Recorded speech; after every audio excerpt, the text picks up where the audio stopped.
Assalamualaikum, ketemu lagi sama gue Zulham Adam. Jadi kali ini gue akan menceritakan kisah mistis pendakian Gunung Lawu via Cemoro Kandang sampai Candi Ceto.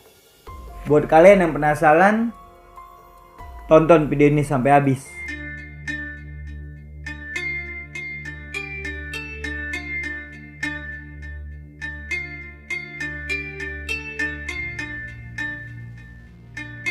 Seperti biasa, sebelum gue lanjut ke videonya, jangan lupa like video ini. Dan buat kalian yang belum subscribe channel ini, jangan lupa subscribe supaya channel ini lebih maju buat kedepannya. Dan supaya kalian tidak ketinggalan video-video terbaru dari channel ini. Sebelumnya, gue akan menjelaskan sedikit mengenai Gunung Lawu. Jadi Gunung Lawu ini lokasinya ada di perbatasan antara Jawa Tengah dan Jawa Timur. Gunung Lawu memiliki ketinggian 3.265 meter di atas permukaan laut. Gunung Lawu ini mempunyai 3 jalur resmi, yaitu Cemoro Sewu, Cemoro Kandang, dan Candi Ceto.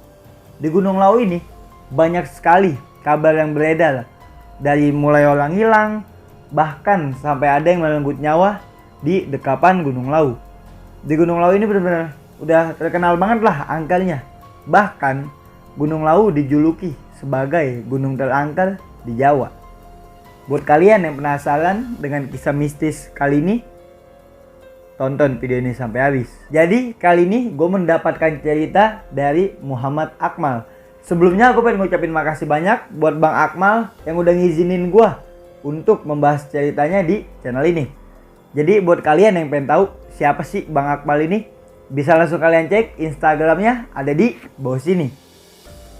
Jadi kali ini gue akan menceritakan kisah mistis di Gunung Lawu melalui sudut pandang orang pertama, yaitu sebagai Akmal. Halo, gue Akmal. Jadi kali ini gue akan menceritakan pengalaman gue pas gue mendaki ke Gunung Lawu via Cemoro Kandang sampai Candi Ceto. Kejadian ini dialami oleh gue sendiri dan salah seorang temen gue yang indigo, karena memang kita berdua yang merasakan keberadaannya. Pada bulan Maret, gue berangkat menuju Gunung Lawu dari Bandung.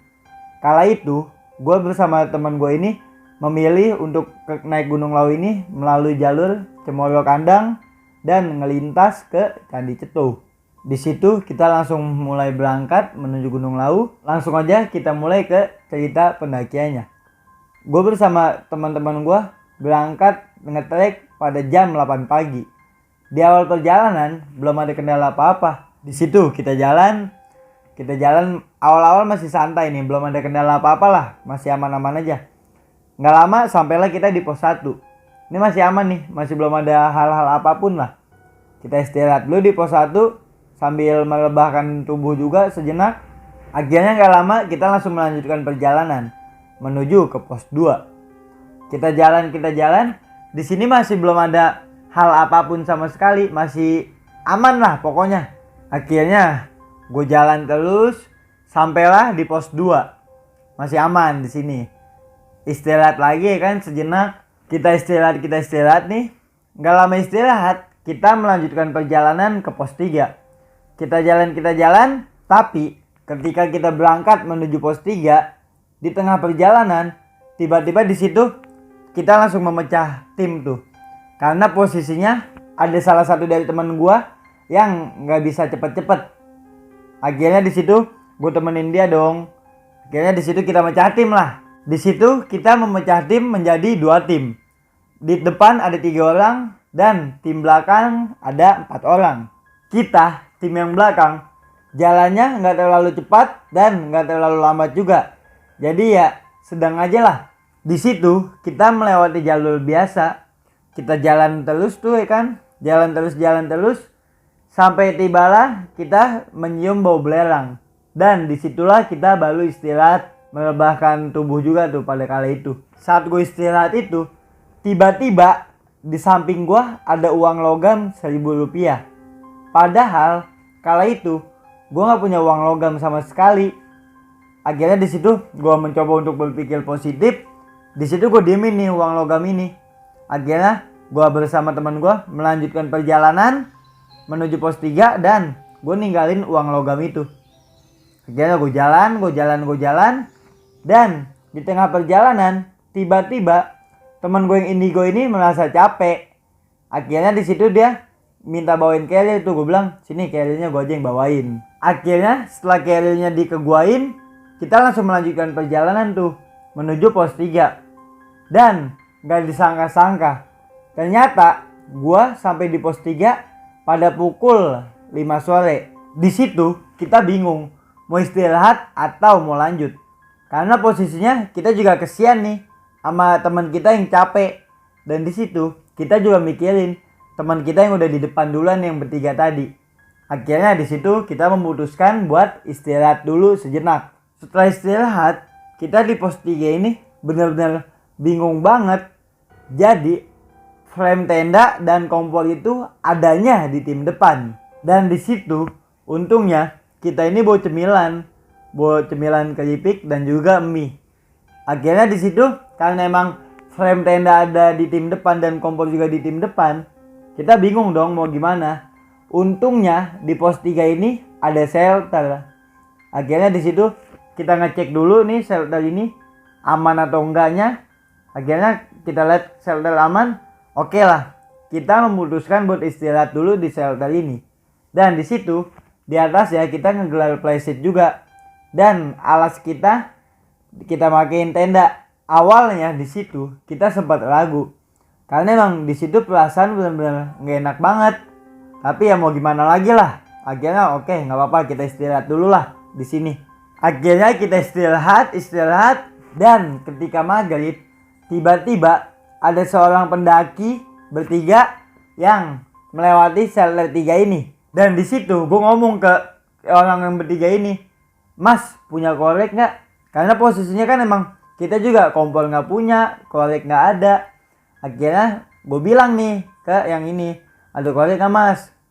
Akhirnya kita dikasih korek dan di situ dia langsung melanjutkan perjalanan turun. Di situ dia ninggalin koreknya tuh buat kita yang lagi istirahat ini. Dan di situ kita juga bingung, masa iya nih orang bertiga-tiga berani banget turun setelah maghrib. Udah gitu posisinya ini Gunung Lawu kan, gunung yang sangat kental mistisnya ini. Akhirnya setelah maghrib di situ kita masih istirahat aja nih di shelter ini. Dan di situ kita mulai makan keripik dah tuh. Di situ juga posisinya kita benar-benar cemas banget dengan teman kita yang ada di depan ini yang bertiga. Karena posisinya ini kita kan mencari. Gue juga takut kenapa-napa dengan teman gue yang ada di depan ini. Akhirnya di situ kita berdoa semoga nggak terjadi apa-apa tuh. Kita doa. Akhirnya setelah jam 9 malam kita memutuskan buat tidur di shelter ini. Dan setelah kita tidur tiba-tiba gubrak. Tiba-tiba tuh besi shelter rubuh begitu saja. Padahal posisinya ini besi kuat banget. Dan di situ juga nggak ada angin. Angin kencang pun nggak ada. Di situ tuh gue bener-bener panik banget. Akhirnya walaupun gue nggak bisa tidur, gue langsung mutusin buat tidur. Gue malam aja dah tuh pokoknya. Itu bener-bener gokil lah. Kan di situ juga lagi pakai SB posisinya. Dan beberapa saat kemudian gue yang tidur di paling ujung, tiba-tiba gue ngeliat kayak ada yang terbang ke arah gue gitu. Dan di situ gue langsung nepakin SB karena yang posisinya gue was-was juga nih. Di situ gue ngiranya itu serangga yang mendekati gue. Di situ saking was-wasnya gue, akhirnya gue memaksakan buat tidur saat itu juga. Di situ waktu pun semakin larut malam. Dan ketika benar-benar sudah tengah malam, sekitar jam 1 atau jam 2-an, di situ teman gue yang anak indigo ini kan tidurnya dekat banget sama pintu besi ya. Tiba-tiba pintu besi ini pun jatuh. Dan di situ anak indigo ini melihat ada kepala buntung yang lagi muter-muter. Serem banget. Dan di situ si anak indigo ini benar-benar panik banget tuh dia kali itu. Dan lama-kelamaan muternya itu semakin kencang sampai anak indigo ini jatuh ke bawah. Dan di situ dia mau ngegigit teman di sampingnya. Akhirnya di situ dia berdoa karena posisinya panik banget itu dia pada saat itu. Dan lama-kelamaan kepala buntung itu tiba-tiba hilang entah kemana. Dan temen gue yang anak indigo ini saking takutnya dia pun tidur berpaling dari pintu wajahnya. Dan badannya kayak madep ke belakang gitulah. Karena emang dia benar-benar udah panik banget pada saat itu. Bayangin aja, makhluk seperti pala buntung gitu muncul saat kita lagi mendaki gunung. Gokil. Akhirnya di situ malam itu kita memaksakan buat tidur dan pagi pun tiba. Ketika pagi, gua keluar tuh. Dan di situ benar-benar enak banget badan gua pada saat itu. Dan yang tadi malam gue kira serangga mendekati gue itu, ternyata itu bukan serangga. Ternyata itu kayak pencari yang dikirim untuk melihat kondisi kita. Jadi yang ngirim itu kayak bapak-bapak yang stay di pos 4 jalur Cemoro Kandang ini. Gue lupa siapa nama bapak-bapak yang ngirim makhluk gaib ini. Jadi yang dikirim sama dia itu makhluk gaib ya seperti kuntilanak gitulah. Tapi ini versi baiknya. Dan di situ akhirnya gua pun keluar mencari udara sejuk dan yang nyari santai-santai juga lah pada saat itu. Di situ akhirnya gue foto tuh di suatu tempat yang gua nggak tahu asal usulnya tempat ini. Dan akhirnya di situ gue nanya-nanya ke para pendaki. Ternyata dahulu wilayah Purwosari ini adalah tempat bunuh diri. Dan kepala buntung yang dilihat sama anak indigo ini ternyata salah seorang yang bunuh diri dan itu jelmaan teman yang bunuh diri itu. Dan tempat foto yang gue foto tadi itu adalah pohon yang sudah dipotong karena tempat bekas bunuh diri itu. Dan ternyata di sini yang punya cerita ini bukan gue doang, melainkan tim depan yang ada 3 orang tadi juga mempunyai cerita. Jadi kalau dari cerita tim depan ini, saat mereka di pos 4, 3 orang teman gue ini ngerasain juga nih mistisnya saat mereka ada di pos 4 ini. Mereka bilang mereka ngedengar suara tim belakang. Tim belakang ini gue sama yang lain tuh sama yang tadi anak indigo juga. Gile gak tuh? Padahal gue stay di pos 3. Dan tim depan ini yang stay di pos 4 bilang bahwa dia ngedengar suara kita-kita pada. Padahal posisinya jaraknya jauh banget. Dan di situ mereka juga bilang saat malam tiba mereka ngedengar suara kuntilanak lagi cekikikan. Bayangin aja gimana tuh. Kalian lagi di tengah hutan ada suara kuntilanak cekikikan. Gokil. Dan ternyata di situ tim depan ini mereka sempat was-was sama kita yang ada di belakang. Karena posisinya emang di Gunung Lawu ini kan terkenal banget lah mistisnya. Benar-benar masih sangat kental banget. Dan di situ posisinya kita mencar nih. Jadinya ya sama-sama was-was. Akhirnya di situ tim yang depan ini cerita ke bapak-bapak yang ada di pos 4. Akhirnya bapak-bapak yang ada di pos 4 ini ngomong bahwa tim belakang kalian aman, nggak ada apa-apa. Mungkin mereka lagi istirahat di shelter. Kata bapak-bapak yang pos 4 ini begitu.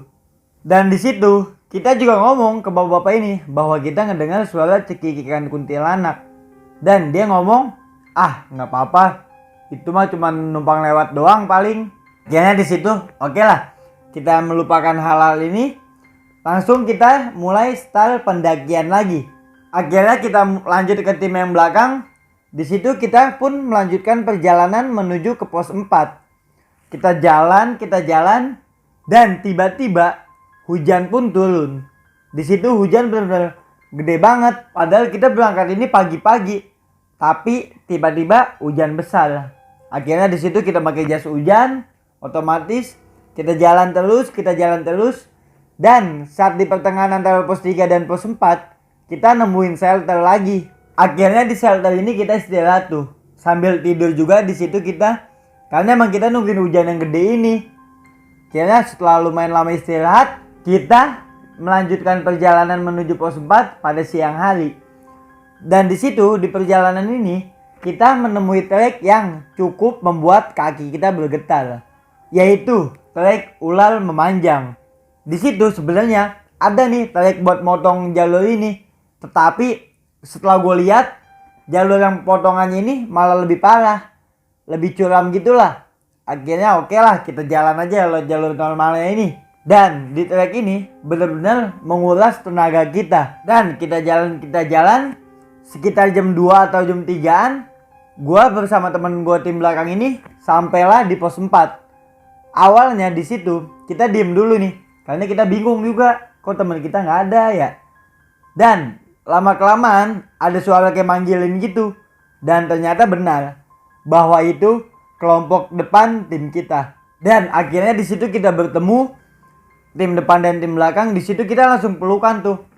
Dengan kecemasan yang sangat terasa pada saat itu, akhirnya di pos 4 ini kita langsung istirahat sejenak juga tuh bareng-bareng. Di sini kita udah kumpul kembali lah. Dan kita juga nyobain sayur kangkung bikinan ibu pos 4. Di situ kita pun sangat lega karena kita sudah sampai di pos 4. Dan dikit lagi kita masuk ke pos 5. Pos 5 ini jadi warung Boyem. Akhirnya di situ kita istirahat dulu lah tuh bareng-bareng di pos 4. Kita malam itu istirahat lagi nih, kita bermalam lagi di pos 4. Akhirnya di situ kita tidur bareng-bareng. Pada malam itu nggak ada hal-hal aneh yang menghantui kita. Jadi aman-aman aja lah pada malam itu. Akhirnya di situ kita tidur malam itu sambil ngeliatin keindahan alam juga pada malam itu. Kita tidur, nggak lama kita terlelap dengan tidurnya. Bangunlah kita pada pagi hari. Dan paginya ini kita melanjutkan perjalanan menuju pos 5 dan ke Boyem. Akhirnya di situ kita jalan terus, kita jalan dan sampailah kita di Boyem. Dan di situ akhirnya setelah kita sampai di Boyem, kita nitipin tas kita nih di Boyem. Karena kita emang pengen menuju ke puncak lah pada saat itu. Sekitar jam 10 pagi kita langsung jalan tuh ke puncak dan kita nitipin tas ya di Boyem. Kita jalan menuju puncak. Setelah sampai di puncak, kita bertemu dengan pendaki lain. Dan di situ pendaki lain ini asik banget lagi makan semangka di puncak Gunung Lawu. Di situ kita ditawarin. Dan rasanya benar-benar segar banget nih semangka. Akhirnya setelah selesai menikmati keindahan alam Gunung Lawu di puncak, kita langsung melanjutkan turun menuju ke Boyem. Kita jalan turun, di sini masih aman-aman aja, udah nggak ada hal-hal mistis lah, masih aman. Kita jalan ke Boyem dan sampai di Boyem kita makan pecel buatan Boyem. Dan di situ juga kita ngambil air yang ada di Cemoro Sewu. Di mata air ini benar-benar banyak banget uang logam. Akhirnya setelah selesai semuanya, kita selesai santai-santai juga di Boyem dan di jalur inilah pokoknya. Kita langsung melanjutkan turun melalui jalur Candi Ceto. Dan di situ waktu sekitar jam 2-an siang. Kan kalau kita lihat jalur Candi Ceto ini, kita melewati Pasar Setan ya. Alhamdulillahnya saat tiba di Pasar Setan, kita benar-benar nggak ada hal apapun, masih aman-aman aja lah. Dan setelah kita melewati Pasar Setan, tiba-tiba teman indigo gue bilang bahwa gue diikuti oleh seorang kayak preman Pasar Setan gitulah. Dan di situ seorang preman Pasar Setan ini benar-benar ngikutin gue mulu. Itu preman ini kayak gaib gitulah, bukan preman beneran, melainkan gaib. Dan di situ preman Pasar Setan yang ngikutin gue ini, dia kayak ngejaga gue juga lah. Akhirnya di situ dia ngikutin gue terus tuh sampai di Bulak Peperangan. Setelah sampai Bulak Peperangan, tiba-tiba orang yang ngikutin gue ini hilang entah kemana. Akhirnya setelah sampai Bulak Peperangan, kita dapat apes lagi. Jadi pada saat itu kita menemukan uang kuning.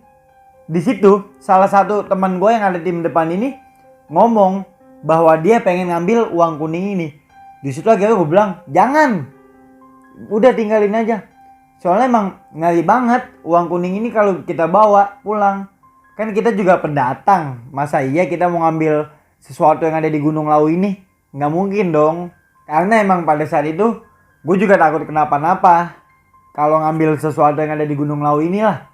Dan di situ akhirnya gue melanjutkan perjalanan sampai di pos 4, masih aman-aman aja, masih belum ada hal-hal aneh lah. Kita sampai pos 4, kita lanjutin perjalanan terus. Sampailah kita di pos 3. Dan di pos 3 ini kita istirahat sejenak. Di situ gua ngelihat ada uang logam 1.000 rupiah lagi. Di situ akhirnya teman-teman gua ngediemin aja nih uang logam ini.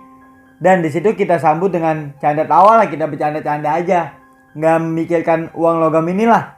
Akhirnya di situ kita langsung melanjutkan perjalanan menuju ke pos 2. Kita jalan lagi, kita jalan santai. Sampailah kita di pos 2 sekitar jam setengah 6 sore. Akhirnya setelah sampai pos 2, karena di situ posisi waktu sudah jam setengah 6, kita langsung memutuskan buat ngecamp 1 malam lagi. Karena emang gak mungkin juga lah kita turun saat malam-malam di Gunung Lawu ini. Dan ketika sampai di pos 2 juga ini, kita bingung nyari tanah yang landai buat ngebangun tenda. Karena yang posisinya tanahnya bergejolak semua. Akhirnya di situ kita bangun, kita buat tanah-tanah landai. Dan setelah bersusah payah, akhirnya kita bisa nih ngebuat tanah jadi landai. Langsung lah di situ kita bangun tenda. Kita bangun tenda segala macam, kita packing. Dan di situ akhirnya kita masak-masak. Di situ gue baru sadar bahwa ternyata kompor ada di dalam nesting gue. Dan gue di situ udah mulai rada-rada kesal juga sama diri gue sendiri. Pas gue di pos 3 tadi jalur Cemoro Sewu, gue kan bingung ya. Gue gak ada kompor gitu-gitu sampai gue minjem korek ke orang. Padahal kompor itu ada di dalam carrier gue. Bener-bener aneh banget lah diri gue pada saat itu. Jadinya gue jadi kesal sama diri gue sendiri. Akhirnya di situ ya udahlah, gue ngelanjutin masak.